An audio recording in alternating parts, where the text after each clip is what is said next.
कल निफ्टी में gap up होगा या गैप डाउन। उससे पहले एक छोटा सा अपडेट। लास्ट वीक हमने अपने प्रीमियम ग्रुप में टोटल 23 ट्रेड्स दिए थे, जिसमें से 20 ट्रेड्स ने टारगेट हिट किए और सिर्फ 3 ने स्टॉप लॉस हिट किया।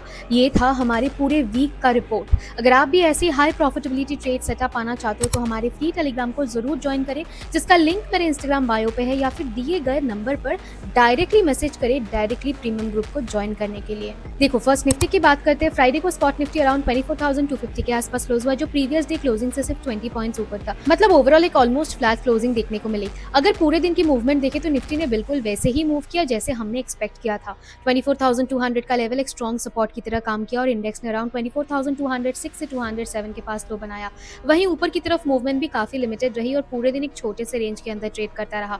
इसीलिए फ्राइडे का मार्केट ओवरऑल फ्लैट और ड्राई था और रेंज बाउंड ही था। अगर चार्ट स्ट्रक्चर देखें तो अगस्त के अंदर लगातार 13 ट्रेडिंग सेशन तक लोअर हाईज का फॉर्मेशन बना, लेकिन 20 अगस्त को निफ्टी ने पहली बार इस पैटर्न को ब्रेक किया और फ्राइडे को भी एक हायर हाई और हायर लो का स्ट्रक्चर मेंटेन किया। हाँ, इस मार्केट को बहुत स्ट्रॉन्ग नहीं कहा जा सकता है बिल्कुल, लेकिन इतना जरूर दिख रहा है कि डाउनसाइड प्रेशर को मार्केट इग्नोर कर रहा है और बायर्स की कैपेसिटी डाउनसाइड को ऑब्जर्व करने की बढ़ रही है। अब अगर रेंज एनालिसिस देखें तो 400, 300, 200, 100 पॉइंट रेंज की रीडिंग्स पॉजिटिव है, लेकिन सभी वैल्यू 1 से काफी नीचे है, 0.8 से भी नीचे है। ये क्लियर डाइवर्जेंस दिखाता है कि मार्केट में अभी भी प्रेशर बना है। ऑप्शन चेन को देखें तो 24,200 स्ट्राइक पर 1.5 करोड़ से ज्यादा पुट ओपन इंटरेस्ट खड़ा है, जो बहुत स्ट्रॉन्ग सपोर्ट इंडिकेट करता है और इसी वजह से पिछले 2 सेशन में भी मार्केट ने इसी जोन के आसपास लो बनाया। ऊपर की तरफ 24,300 स्ट्राइक्स पर भी 1.34 करोड़ से ज्यादा ओआई है और इस स्ट्राइक पर 40 लाख से ज्यादा फ्रेश एडिशन भी देखने को मिली है। इसका मतलब अभी के लिए मार्केट की प्राइमरी रेंज 24,200 से 300 के बीच ही बनी हुई है और फ्राइडे को भी पूरा सेशन इसी रेंज के अंदर निकला।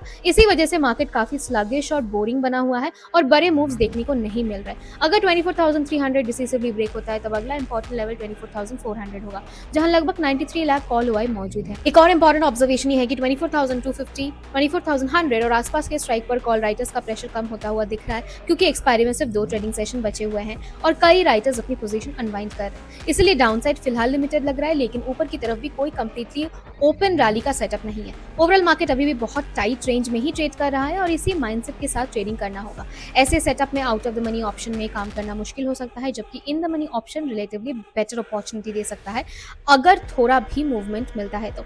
साथ ही एफआईआईज और डीआईआईज डेटा को भी एनालाइज करना जरूरी होगा कि एक्सपायरी के पहले वो भी मार्केट डायरेक्शन में इंपॉर्टेंट रोल प्ले करता है। डेली फ्री ट्रेड्स और लाइव मार्केट डेटा एनालिसिस के लिए मेरे फ्री टेलीग्राम चैनल को ज्वाइन करना ना भूले, जिसका लिंक मेरे इंस्टाग्राम बायो पे है।